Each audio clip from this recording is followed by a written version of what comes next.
अच्छी और सच्ची खबरों की शुरुआत में सबसे पहले बात दिल्ली के बजट की ही करेंगे, जिसे दिल्ली की मुख्यमंत्री रेखा गुप्ता ने पेश कर दिया। और इस बजट की खास बात यह रही कि पहली बार 1 लाख करोड़ रुपए का बजट पेश किया गया, जिसमें महिला समृद्धि योजना के लिए 5100 करोड़ रुपए का प्रावधान किया गया है, जिसके जरिए दिल्ली की महिलाओं को हर महीने 2500 रुपए दिए जाएंगे। और यमुना और सीवेज की सफाई के लिए 9000 करोड़ रुपए का बजट रखा गया है।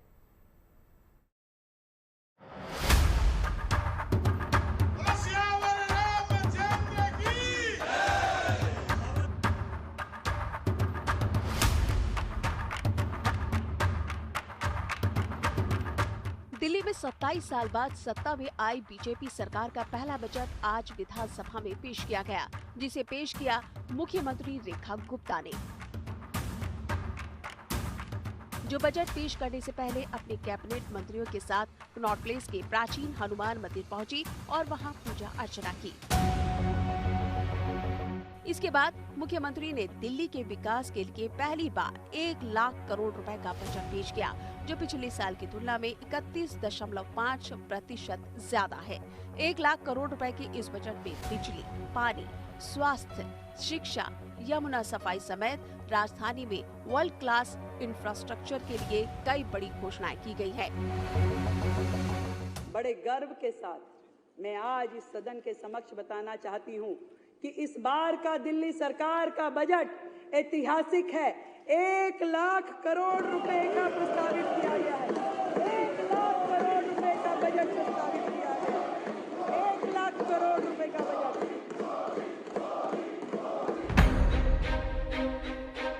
लेकिन सबसे ज्यादा चर्चा महिला समृद्धि योजना, यमुना सफाई और स्वास्थ्य सेवाओं को लेकर हो रही है, क्योंकि चुनाव के दौरान बीजेपी ने इन मुद्दों को लेकर जनता से वादा किया था। लिहाजा जनता से किए इन वादों को पूरा करने के लिए मुख्यमंत्री रेखा गुप्ता ने बजट में महिला समृद्धि योजना के लिए 5100 करोड़ रुपए का प्रावधान किया है, जिसके जरिए दिल्ली की गरीब महिलाओं को हर महीने 2500 रुपए दिए जाएंगे। अनुमान ये है कि इस योजना का फायदा करीब 20 लाख महिलाओं को मिलेगा। दिल्ली की गरीब महिलाओं को प्रति माह 2500 रुपए उपलब्ध कराए जाएंगे। और मुझे ये बताते हुए अत्यंत खुशी है कि न केवल इस योजना को महिला समृद्धि योजना के तौर पे लागू करने का फैसला 2025-26 में इसके हेड में हमने 5100 करोड़ रुपए का प्रस्तावित प्रावधान किया है। और साथ ही मातृत्व वंदना परियोजना के अंतर्गत, जिसमें 21,000 रुपए गर्भवती महिलाओं को और 6 पोषण किट दी जाएगी, उसमें 210 करोड़ रुपए का प्रावधान किया है।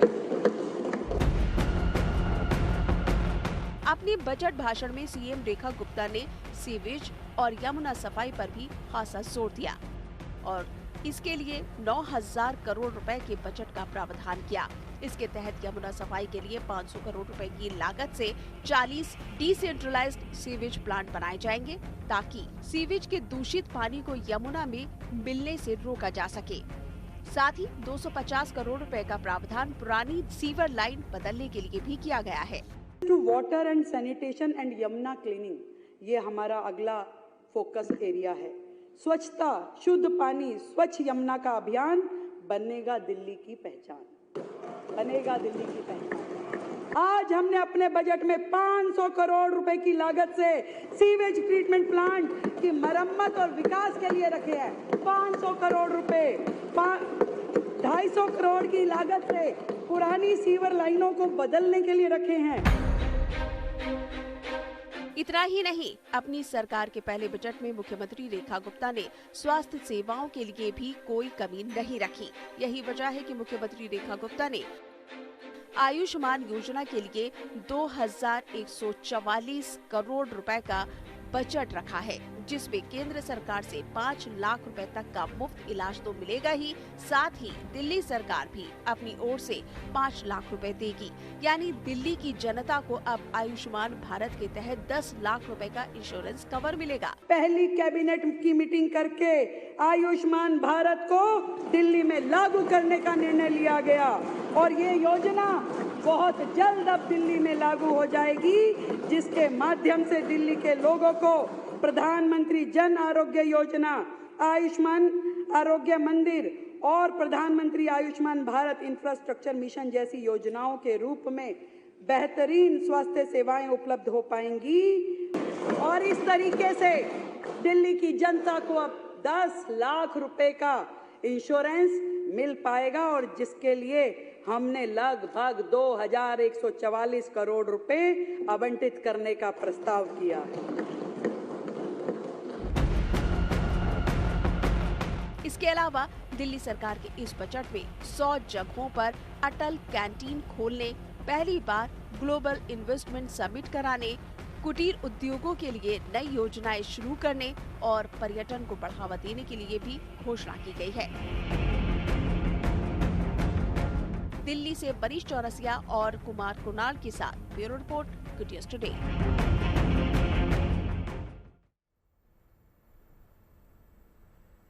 तो दिल्ली की मुख्यमंत्री रेखा गुप्ता ने अपने बजट भाषण में कई बार शायरी का इस्तेमाल भी किया, कभी विरोधियों पर तंज कसने के लिए तो कभी अपनी सरकार के एजेंडे को बताने के लिए। तो ऐसे ही 3 मौकों पर मुख्यमंत्री ने शायराना अंदाज में अपनी बात विधानसभा के पटल पर रखी।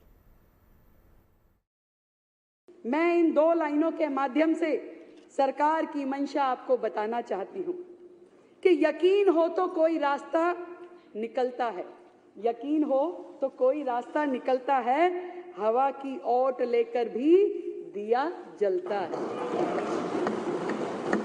मैं आज इस सदन में ये बात कहना चाहती हूं कि मोदी जी को मिले एक एक वोट का कर्ज चुकाऊंगी, और दिल्ली वालों की दीदी रेखा हूं, जनता के हित में काम करके दिखाऊंगी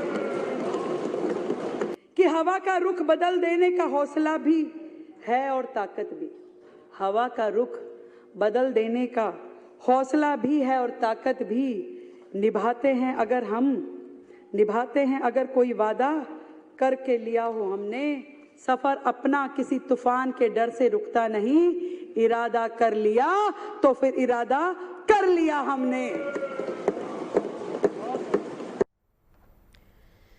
मौसम की बात कर लेते हैं। मार्च का महीना खत्म होने को है और गर्मी ने देश के ज्यादातर हिस्सों में अपना असर दिखाना शुरू कर दिया है। खासकर उत्तर भारत, पश्चिम भारत और पूर्वी भारत में पारा लगातार बढ़ रहा है। आने वाले दिनों में भी तापमान में और ज्यादा इजाफा होने की उम्मीद जताई जा रही है, लेकिन इससे पहले एक वेस्टर्न डिस्टर्बेंस एक्टिव हो रहा है, जिसके असर से जम्मू कश्मीर और हिमाचल प्रदेश में बर्फबारी और बारिश की संभावना है। और इसी का असर 27 मार्च से दिल्ली में भी लोगों को देखने को मिलेगा, क्योंकि यहां भी तेज हवाएं चल सकती हैं। बादलों के कारण लोगों को यहां गर्मी में थोड़ी सी राहत महसूस होगी।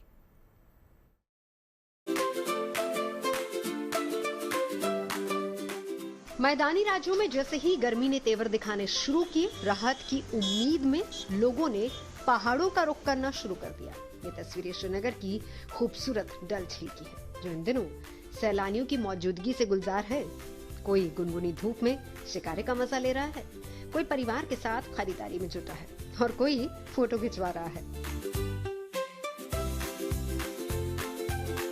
कलकत्ता से यार बहुत अच्छा लग रहा है, सचमुच ये जन्नत ही है और इतना अच्छा लग रहा है। हम लोग ट्रैवल्स के अंडर में आए हैं, तो मेरा ये श्रीनगर में तीसरा दिन है, तो हम लोग आज साइट सीइंग करेंगे। हम गुलमा शोलमा घूम के आए हैं, बहुत अच्छा लग रहा है, इतना अच्छा वादिया बेहतरीन, बहुत इंजॉय कर रहे हैं। फर्स्ट टाइम है यहाँ पर कश्मीर में, तो मेरा एक ड्रीम था कश्मीर में आना, तो आज फुलफिल हो गया और बहुत ही अच्छा लग रहा है। डल लेक कैसा लग रहा है? बहुत ही अच्छा। मैं टीवी में यूट्यूब में शॉर्ट देखती थी, सोचती थी कि कब जाऊंगी, शिकार राइड करूंगी, मैं फ़ोटो खींचूंगी, ये सब देखूंगी, तो आज मेरा ड्रीम फुल हो गया। पहाड़ों पर रुक करने वाले इन सैलानियों के लिए गुड न्यूज ये भी है कि आने वाले दिनों में जम्मू कश्मीर, लद्दाख और हिमाचल प्रदेश में बारिश का अनुमान फिर से है, क्योंकि पश्चिमी हिमालयी रेंज में एक और वेस्टर्न डिस्टर्बेंस एक्टिव होने की संभावना मौसम विभाग ने जताई है, जिसके असर से मौसम के रुख में ये बदलाव उत्तर भारत के पहाड़ी राज्यों में देखने को मिल सकता है।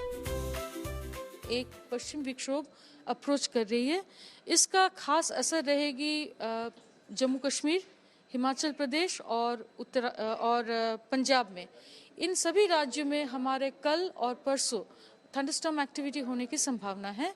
और खासकर जम्मू कश्मीर में कल थोड़ा भारी वर्षा का या स्नोफॉल का भी संभावना दिख रही है। मौसम विभाग का कहना है कि इस वेस्टर्न डिस्टर्बेंस का असर दिल्ली एनसीआर के इलाकों में भी होगा। मौसम विभाग का अनुमान है कि 28 और 29 मार्च को दिल्ली एनसीआर के इलाकों में आसमान में बादल छाए रहेंगे, जबकि तेज हवाएं चल सकती हैं। यानी इन दिनों जिस गर्मी का सामना दिल्ली और एनसीआर के लोग कर रहे हैं, उससे थोड़ी राहत आने वाले दिनों में दिल्ली वालों को जरूर मिल सकती है। दिल्ली एनसीआर समेत पूरे उत्तर भारत में गर्मी ने अपने तेवर दिखाना शुरू कर दिया है। कुछ दिन की राहत के बाद एक बार फिर से तेज धूप और बढ़ता तापमान जो है वो लोगों को परेशान कर रहा है। लोग घर से बाहर निकलने में एक बार फिर सोचने लगे हैं। आप देख सकते हैं कर्तव्य पथ की मैं इस वक्त तस्वीरें दिखा रही हूँ और मौसम एकदम साफ है। कुछ दिनों तक तापमान इसी तरीके से रहेगा, लेकिन 2 दिनों के बाद मौसम विभाग के मुताबिक तापमान में थोड़ी सी जो है कमी आ सकती है। पश्चिमी विक्षोभ के कारण जो है पहाड़ी राज्यों की अगर हम बात करें तो पहाड़ी राज्यों में थंडरस्टॉर्म एक्टिविटीज जो है वो देखने को मिलेगी, जिसकी वजह से मैदानी इलाकों में उसका असर जो है वो दिखाई देगा। जब भी WD पास करेगा उसके बाद थोड़ा सा टेम्परेचर ड्रॉप करेगा, मगर बहुत ज्यादा ड्रॉप नहीं होगी। मार्च का महीना खत्म होते ही अप्रैल में गर्मी देश के ज्यादातर हिस्सों में अपने तेवर दिखाने शुरू कर देगी। मौसम विभाग के मुताबिक गर्मी का असर बढ़ने के साथ आने वाले दिनों में लू की स्थिति भी गंभीर हो सकती है। ऐसे में मौसम विभाग ने लोगों को धूप में निकलते समय सावधानी बरतने और खुद को ज्यादा से ज्यादा हाइड्रेट रखने की सलाह दी है। दिल्ली से मनीषा लड्डा के साथ bureau report, good news today. और बात कर लेते हैं दिल्ली की पहचान यमुना की, जिसके अच्छे दिन आने वाले हैं। रेखा गुप्ता सरकार ने अपने पहले बजट में उसकी सफाई के लिए 500 करोड़ की राशि की घोषणा की है और उससे काफी पहले से यमुना को कचरा मुक्त और प्रदूषण मुक्त बनाने की कोशिशें भी की जा रही हैं। कई जगह बड़ी बड़ी मशीनें यमुना के जल में उतारकर सरकार के संकल्प को पूरा करने की कोशिशें हो रही हैं। और इसी बीच यमुना नदी में गिरने वाले सबसे प्रदूषित नाले शहादरा ड्रेन की भी सफाई शुरू हो गई। यमुना की सफाई की मुहिम में गुड न्यूज टुडे भी लगातार जुड़ा हुआ है।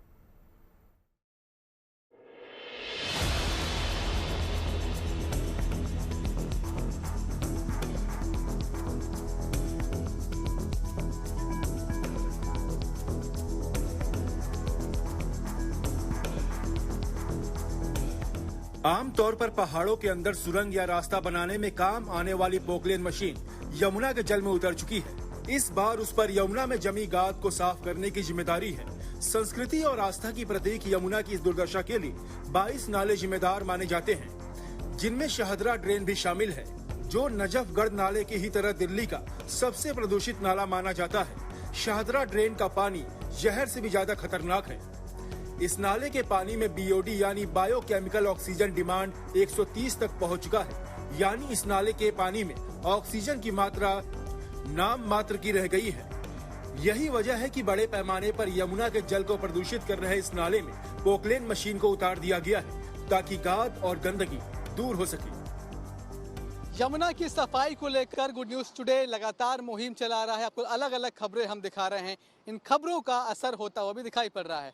अब देखिए, हम मौजूद हैं इस वक्त कालिंदी कुंज में दिल्ली के, और ये शहादरा ड्रेन है। ये शहादरा ड्रेन जो कि यहाँ से मुश्किल से आगे 100-200 मीटर पर जाकर सीधे यमुना में मिलती है। और ये शहादरा ड्रेन सबसे ज़्यादा पोल्यूटेड है। पहले भी यहाँ पर आए थे, हमने आपको यहाँ से खबरें दिखाई हैं। और पिछली बार जब हम यहाँ पर रुके थे तो यहाँ पर खड़े होना मुश्किल था, क्योंकि सिल्ट नदी में बहुत ज़्यादा थी, उसकी स्मेल चारों तरफ बहुत ज़्यादा थी। अब जब यहाँ पर काम शुरू हुआ है, काफ़ी गाद यहाँ से निकाली गई है, तो गाद निकलने से यहाँ पर अब जो बदबू है वो काफ़ी हद तक कम हुई है या फिर खत्म हुई है। पूर्वी दिल्ली का सबसे बड़ा नाला शहादरा ड्रेन है, जिसकी लंबाई करीब 25 किलोमीटर है।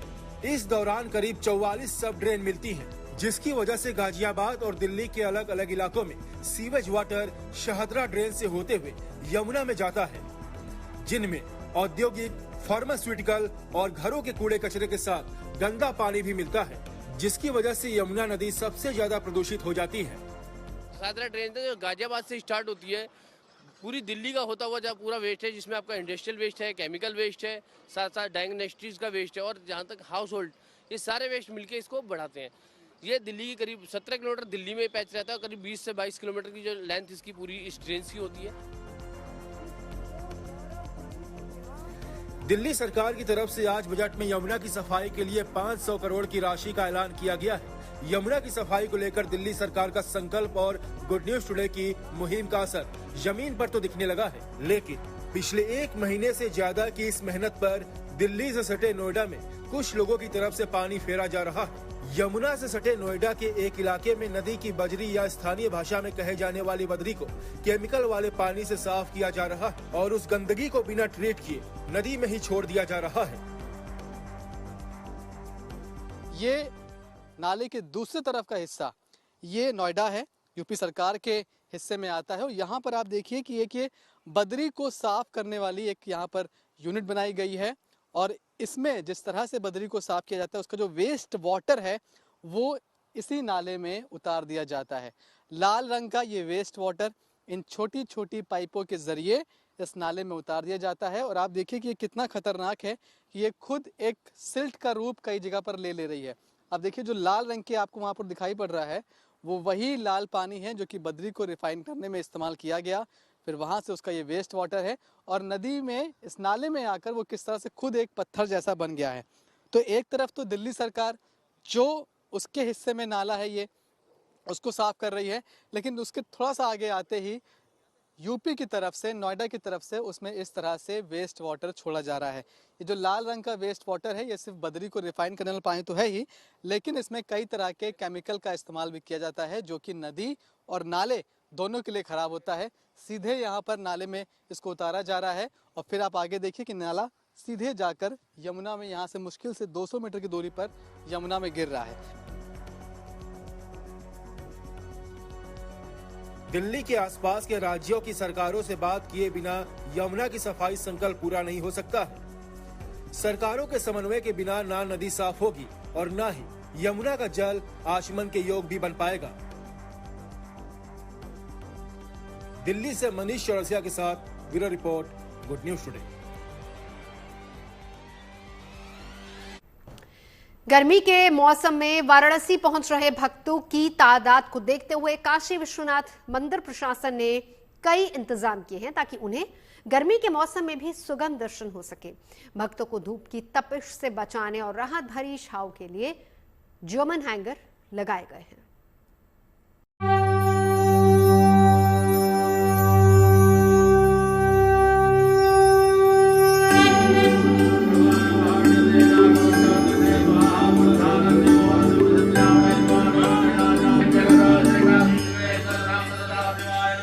काशी विश्वनाथ का धाम आस्था का वो धाम जहाँ श्रद्धालुओं की भीड़ कभी कम नहीं होती। कोई मौसम हो, कोई ऋतु हो, बाबा के द्वार पर भक्तों की अपार भीड़ हमेशा रहती है। काशी विश्वनाथ के दर्शन मात्र से भक्तों के तमाम दुख दर्द दूर हो जाते हैं। ऐसे में अपने आराध्य के लिए भक्त दौड़े चले आते हैं, फिर चाहे मौसम कोई भी हो।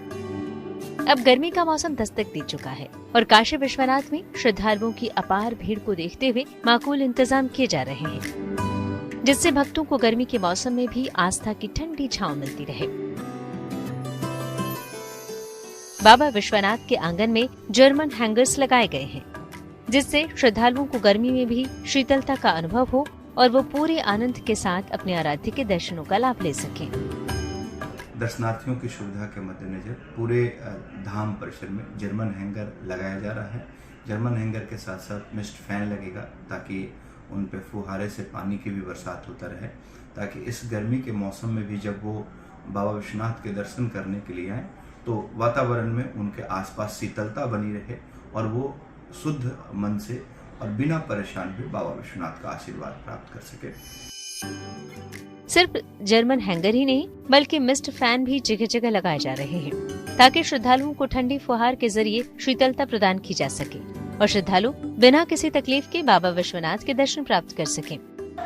काशी विश्वनाथ मंदिर की जो सुविधाएं हैं बहुत ही अच्छी हैं। पहले धूप के कारण लोग यहाँ परेशान होते थे, लेकिन अभी जो यहाँ पे लगाया गया व्यवस्थाएं, छांव की व्यवस्था की गई है, लोगों को बैठने की उचित व्यवस्था की गई, बहुत ही सुंदर है। लोग जो थक जा रहे हैं बैठ के यहाँ आराम कर ले रहे हैं, कहीं ना कहीं उनको सुकून मिल रहा है। और इस बार जो है ये काफ़ी अच्छा शेड लगाया गया है, जिसके कारण श्रद्धालुओं को गर्मियों का सामना नहीं और ये जो धूप जो है ना उसका सामना करने नहीं पड़ रहा है। ये काफ़ी अच्छा व्यवस्था की गई है मंदिरों के द्वारा। गर्मी के मौसम में मंदिर परिसर में फर्श का पत्थर गर्म हो जाता है, लेकिन अब बाबा के दर्शनों के लिए आने वाले भक्तों को न धूप लगेगी और न ही पाँव जलेंगे। सिर पर छांव के लिए गंगा द्वार से मंदिर चौक तक जर्मन हैंगर लगेंगे। जमीन पर जूट की गीली मैट शीतलता का आभास बनाए रखेगी और भक्तों को काशी विश्वनाथ धाम में आस्था की छांव मिलती रहेगी। Roshan Jaiswal, Varanasi, good news today. खबरें सच्ची होनी चाहिए, अच्छी खुद ब खुद लगती हैं। Navjot Randhawa signing off. आप सुनते रहिए गुड न्यूज, देखते रहिए गुड न्यूज टुडे।